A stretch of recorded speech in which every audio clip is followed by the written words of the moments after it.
Kita lanjutkan kitab Bulughul Maram dan kita sudah sampai pada pembahasan tentang sholat jamaah.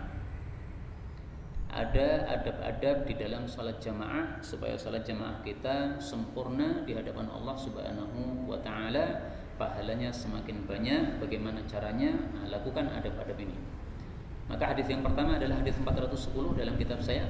Wa an Anasin anin Nabiyyi sallallahu alaihi wasallam qala, Russu, rapatkanlah sufufakum, saf-saf kalian. Wa qaribu, dan dekatkanlah bainaha, di antara saf-saf tersebut. Wa hadu, dan sejajarkanlah bil a'naqi, tengkuk-tengkuk. Hadis riwayat Abu Dawud, Nasa'i, dan disahihkan oleh Ibnu Hibban. Hadis ini menunjukkan bahwasanya cara mengatur saf itu ada 3 adabnya. Yang pertama adalah harus rapat. Yang dimaksud rapat itu pundaknya menempel dengan pundak, kemudian kakinya menempel dengan kaki. Jadi 2 yang harus menempel, pundak sama kaki. Sehingga kalau kakinya saja yang menempel tapi pundaknya tidak menempel, itu tidak rapat. Atau pundaknya saja yang menempel, kakinya tidak menempel, ini juga tidak rapat. Dalilnya dari mana? Dari hadis yang lain. Kata kuncinya yulziqu mankibahu. Hadis riwayat Imam Bukhari, Nabi SAW mengatakan, aqimu sufufakum, tegakkan shaf kalian. Nah, kemudian para sahabat praktiknya gimana setelah disuruh menegakkan shaf? Wa kana ahaduna, masing-masing kami. Ahaduna jangan diartikan seseorang, ya, salah gitu. Ahaduna, masing-masing kami. Yulziqu mankibahu bimankibi sahibihi, menempelkan pundaknya dengan pundak sebelahnya. Wa qadamahu biqadamihi, kakinya juga, telapak kakinya juga ditempelkan dengan telapak kakinya. Maka 2 yang ditempelkan. Karena itu berdiri jangan terlalu besar. Karena kalau berdiri terlalu besar, itu yang menempel hanya kaki, sementara pundaknya gak nempel. Tapi juga jangan terlalu kecil. Karena kalau terlalu kecil, yang menempel hanya pundak, sementara apa? Kakinya tidak menempel. Kalau kita berdiri terlalu kecil, sementara badan kita gede, itu kasihan yang di sebelah kita. Dia susah untuk nempelin. Kalau dia nempelin kakinya dengan kaki orang tersebut, dia akan terdesak karena badannya apa? Kepepet dengan badan dia. Nah, maka berdiri itu yang sejajar. Berapa porsi dari pundaknya ini, maka kakinya juga seperti itu. Maka yang badannya gede, ya berdirinya agak gede. Tapi yang badannya kerempeng seperti saya, ya berdirinya biasa aja, sesuai dengan badannya. Nah, kira-kira kalau satu tegel ini bisa untuk pas satu orang yang kecil, ya bagus, satu tegel untuk satu orang. Nah, tapi tegelnya juga apa? Beda-beda ukurannya. Tapi ini adab yang pertama, rapat. Yang kedua adalah qaribu, dekat. Dekat itu maksudnya antara shaf 1 dengan shaf berikutnya. Itu jangan jauh-jauh. Nah, maka dekatnya ini kalau mau sesuai sunnah itu adalah antara satu shaf dengan shaf berikutnya itu adalah 3 kali hasta. Satu hasta kita sampai 3 kali. Kalau lebih dari 3 kali hasta kita, ini berarti apa? Terlalu jauh, itu harus didekatkan. Dalilnya apa? Dalilnya adalah Nabi SAW antara kepala beliau sampai tembok berapa? Karena adalah baina musalla Rasulillah, antara tempat sujud Nabi, wa bainal jidar, dengan temboknya, tembok yang di baratnya itu adalah mamar rusyati, itu sekitar bisa dilewati seekor kambing. Nah, berarti antara satu shaf dengan shaf berikutnya, ketika orang sujud ini kepalanya tidak mengenai shaf depannya, tetapi juga tidak terlalu jauh. Nah, kira-kira apa namanya tadi? Ada bisa lewat kambing kecil pada sela-sela antara kepala dengan shaf di depannya. Tapi kemudian ada berikutnya adalah hadu bil anak, tengkuknya itu diluruskan, disejajarkan. Ini tengkuk itu kalau orang berbaris semuanya lurus. Nah, maka yang dijadikan pedoman adalah tengkuk. Kalau kaki mau dijadikan pedoman, itu adalah berarti bagian belakang kaki, bukan bagian depan kaki. Nah, maka shaf lurus itu kalau semua tumitnya berada pada shaf atau baris shaf ini. Adapun kalau baris shaf ini digunakan untuk meluruskan bagian depan kaki, ini nanti tidak akan lurus karena kaki ada yang panjang, ada yang pendek. Tapi kalau belakangnya diluruskan, otomatis pundak-pundaknya atau tengkuknya semuanya juga lurus.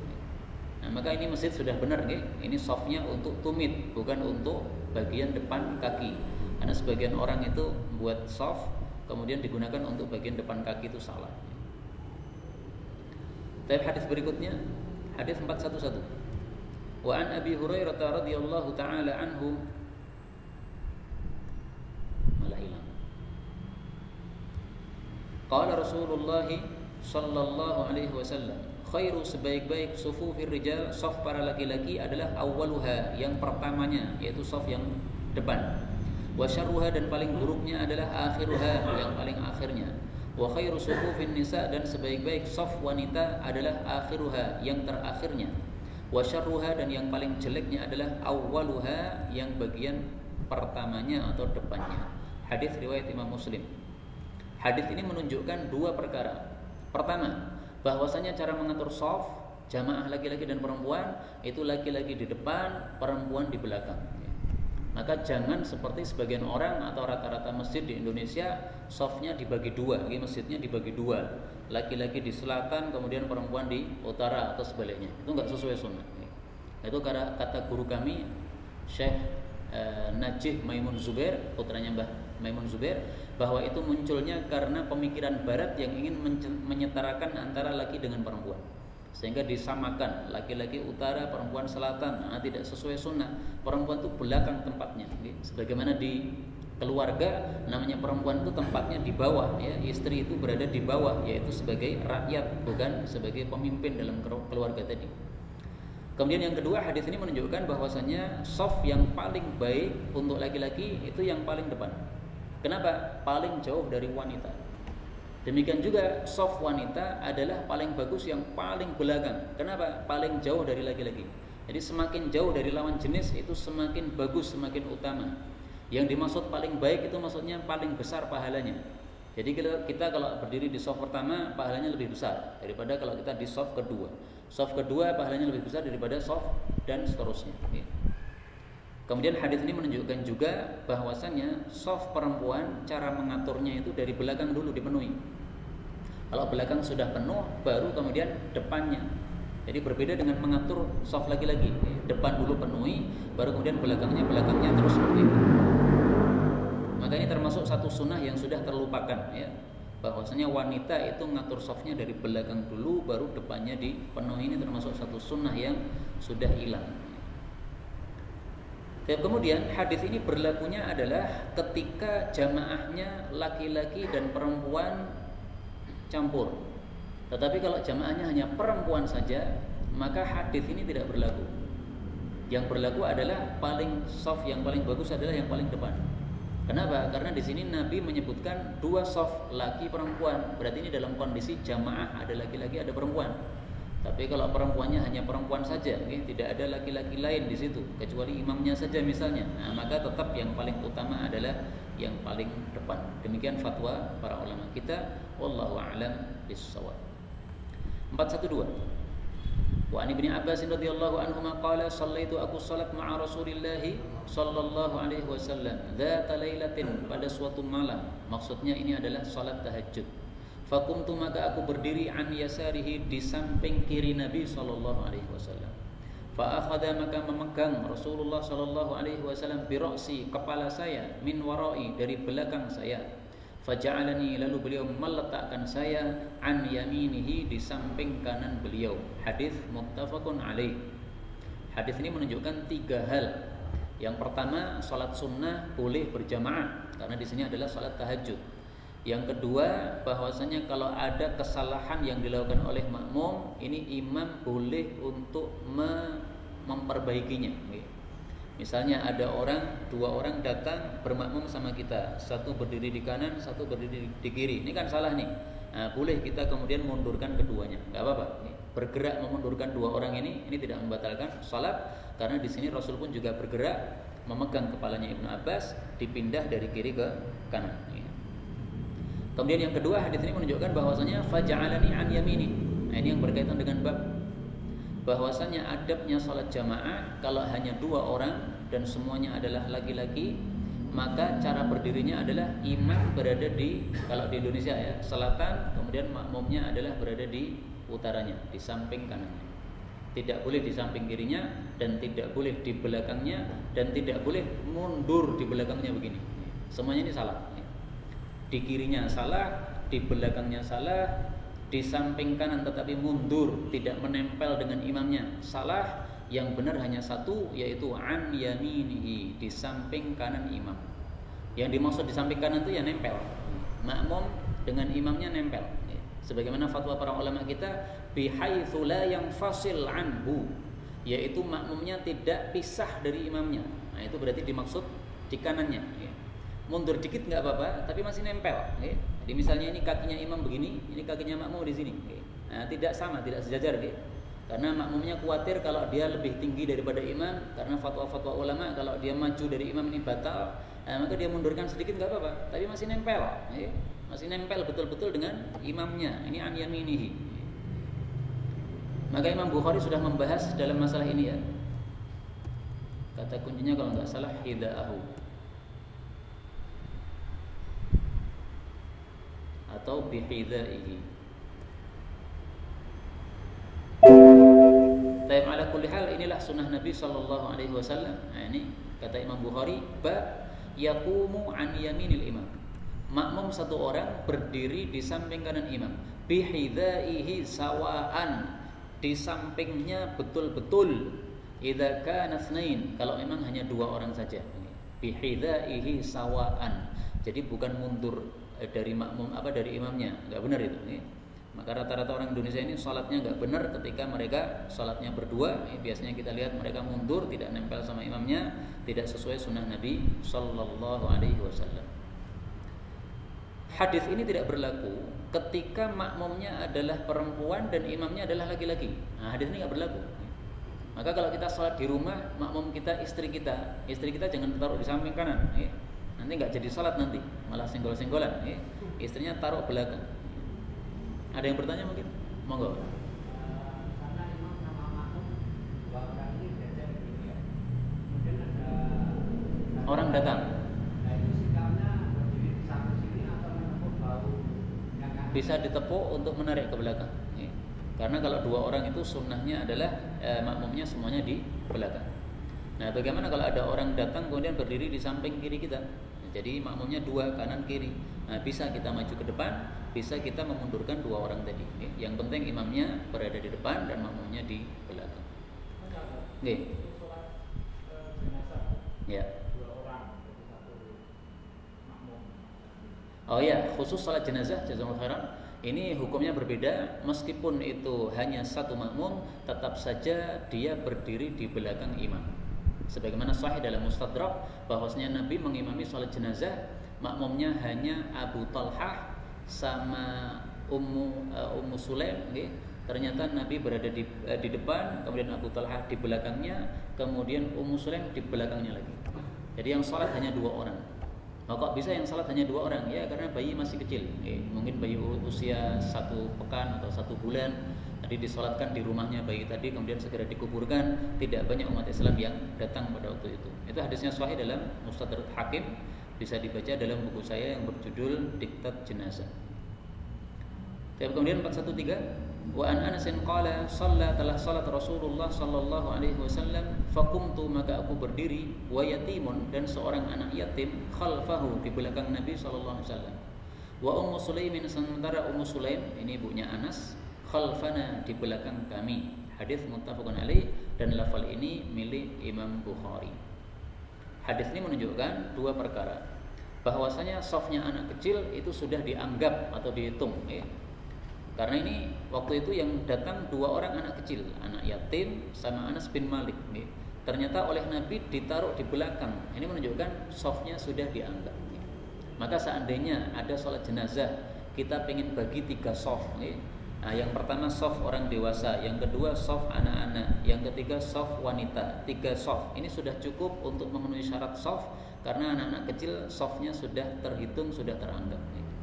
Kemudian yang kedua, Ummu Sulaimin khalfana. Ini menunjukkan bahwasanya makmum wanita meskipun dia satu orang, dia tetap berada di belakang. Ini khusus untuk wanita. Maka ini tidak bertentangan dengan hadis tadi yang sebelumnya. Hadis sebelumnya itu bicara tentang makmum laki-laki berada di samping kanan imam. Tapi kalau makmumnya perempuan, meskipun istri, meskipun mbaknya sendiri atau adiknya sendiri, tetap di belakang.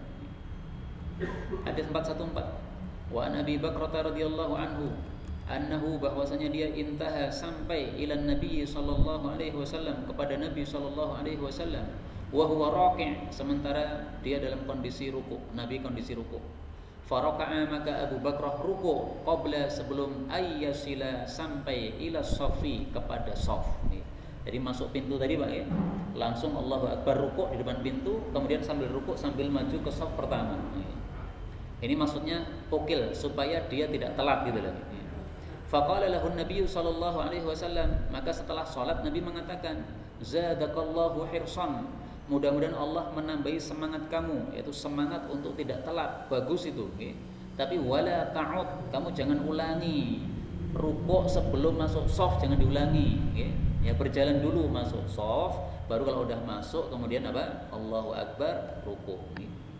Hadis riwayat Imam Bukhari dan Abu Dawud menambahkan di dalamnya faraka'a dunas shaf, dia rukuk sebelum shaf, thumma masya ila shaf, kemudian baru berjalan menuju shaf.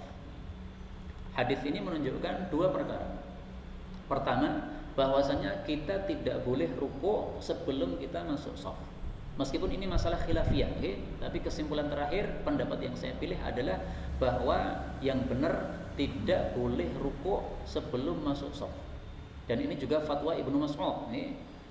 Kemudian di sini ada kata-kata wala ta'ud, jangan kamu ulangi. Berarti dilarang oleh Nabi untuk mengulangi perbuatan tersebut. Berarti perbuatan itu salah. Ada sebagian ulama membaca wala ta'du, kamu jangan lari. Karena waktu itu Abu Bakrah supaya tidak telat, dia majunya sambil lari gedebukan, sambil ngos-ngosan begitu. Nah itu dilarang juga oleh Nabi Sallallahu Alaihi Wasallam.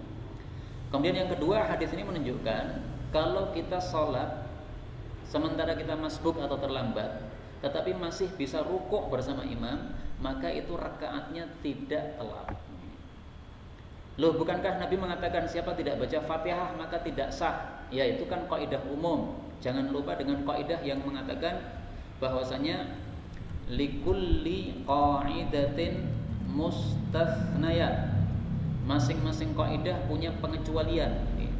Memang kaidahnya adalah kalau tidak baca Fatihah tidak sah, itu benar. Tapi itu kaidah umum, ada pengecualiannya. Apa pengecualiannya? Misalnya pengecualiannya adalah kalau orang tidak bisa baca Fatihah baru saja masuk Islam, ya sudah, dia bisanya apa? Tasbih, tasbih, takbir, takbir, udah takbir terus dari awal sampai akhir salat, nggak ada masalah. Bisanya itu. Yang kedua pengecualiannya ini tadi, makmum masbuk dia tidak mendapati Fatihahnya imam, mendapati rukuknya imam, itu dimaafkan, sudah ditanggung oleh imam. Dan ini adalah pendapat yang paling kuat dalam masalah ini insyaallah ta'ala. Meskipun saya harus jujur, ini masalah khilafiyah. Tapi saya sudah buat tulisan ringkas Pak. Insyaallah saya posting kapan-kapan pada tausiah haqiqah.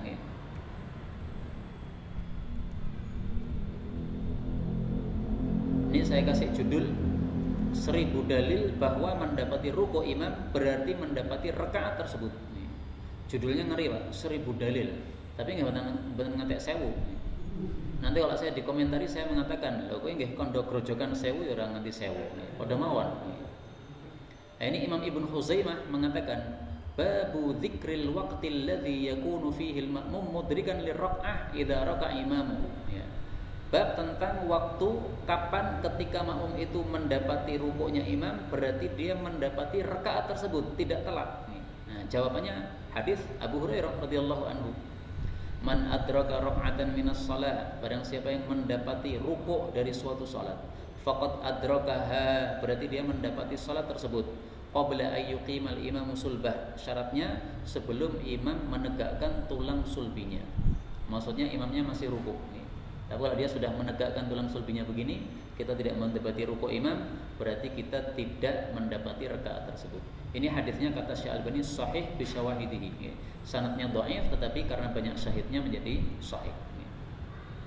Nabi juga mengatakan idza ji'tumus shalah wa nahnu sujudun. Kalau kalian datang kepada salat kami masih sujud, fasjudu wa la ta'udduha syai'an. Maka sujudlah tapi jangan dihitung rakaatnya, dianggap aja telat. Wa man adraka rak'ah, siapa yang mendapati ruku', faqad adraka shalah, berarti mendapati salat tersebut. Nah, memang kata-kata rak'ah ini diperselisihkan, ini artinya rakaat apa ruku'. Tapi kata ulama yang menjelaskan masalah ini Warraq'atu hiya ruku' bidalili muqabalatiha bisajdah. Rakaat di sini, rakaah di sini, ini artinya ruku'. Kenapa? Karena sebelumnya sudah disebutkan sujud. Nah, karena dalam salat itu ada ruku', ada sujud. Nah, maka ini adalah qarinah bahwasanya rakaah di sini artinya ruku' bukan sujud. Kemudian hadis tadi ya, zadakallahu hirsan wala ta'du atau wala ta'ud. Kemudian Ali bin Abi Thalib dan Ibnu Mas'ud berkata, "Man lam yudrikir rak'ah, siapa yang tidak dapati ruku' imam, fala ya'taddu bis sajdah."